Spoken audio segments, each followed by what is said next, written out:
السلام علیکم ورحمۃ اللہ وبرکاتہ۔ ایک نئے سبق کے ساتھ آپ کی خدمت میں حاضر ہیں۔ آج کا جو ہمارا سبق ہے وہ مشق ہے حرکات، یعنی کھڑا زبر کھڑی زیر الٹا پیش، اور مدہ الف مدہ واو مدہ یا مدہ، اور تنوین کی، اور لین بھی ہے، واو لین یا لین۔ انشاءاللہ یہ ساری چیزوں کا مشق ہوگا۔ جو چیزیں آئیں گی ان ساری چیزوں کو تفصیلاً آپ کے سامنے پیش کی جائے گی انشاءاللہ العزیز۔ سو چلتے ہیں سبق کی طرف۔ اعوذ باللہ من الشیطان الرجیم، بسم اللہ الرحمن الرحیم۔ کاف یا زبر کئی، یہاں پہ جو قاعدہ جاری ہوا ہے یہ یائے لین ہے، یائے مدہ نہیں ہے، یائے لین ہے۔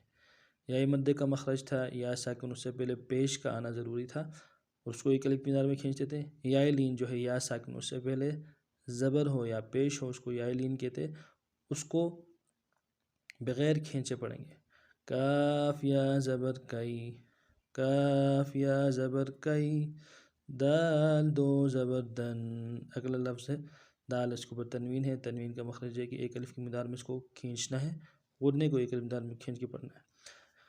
دال دو زبر دن، دن ملائیں گے سارا، کئی دن۔ اگلا لفظ جو ہے کاف یا زبر کئی، یہاں پہ بھی یائے لین ہے، بغیر کھینچے پڑھیں گے۔ کاف یا زبر کئی، کئی۔ اگلا لفظ جو فا، فا کے اوپر زبر ہے، اس کو نرمی سے پڑھیں گے۔ فا زبر فا، فا زبر فا۔ اب ملائیں گے کیف۔ اگلا لفظ جو ہے لام واو زبر لو، لو۔ یہ واو لین ہے، پہلے واو مدہ تھا، واو ساکنوں سے پہلے پیش کا آنا واو مدہ کہلاتا تھا۔ اب یہ واو لین ہے، واو ساکنوں سے پہلے زبر ہو یا زیر ہو، دونوں حرکات ہوں تو واو لین کہلاتا ہے۔ واو لین کو بغیر کھینچے پڑھیں گے۔ لام واو زبر لو، لو۔ اگلا لفظ جو ہے ہا ہے، تنوین ہے اس کے نیچے، ہا کو گہرائی سے مضبوطی سے جماعوں کے ساتھ ادا کرنا ہے اور تنوین کو غننے کے ساتھ ایک الف مقدار میں کھینچنا ہے۔ ہا دو زیر حن، حن،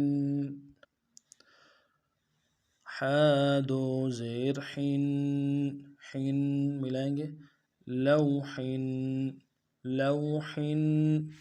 اب پورے سبق کو رواں پڑھتے ہیں۔ کیدن، کیدن، کیف، کیف، لوحن، لوحن۔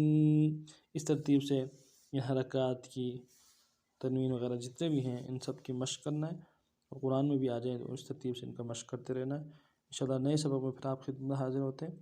تب تک کے لیے اگر نئے ہیں تو ہمارے چینل کو سبسکرائب کیجیے، لائک کیجیے اور شیئر کیجیے، کمنٹس میں بجائے کے ساتھ ضرور کیجیے گا۔ السلام علیکم ورحمۃ اللہ وبرکاتہ۔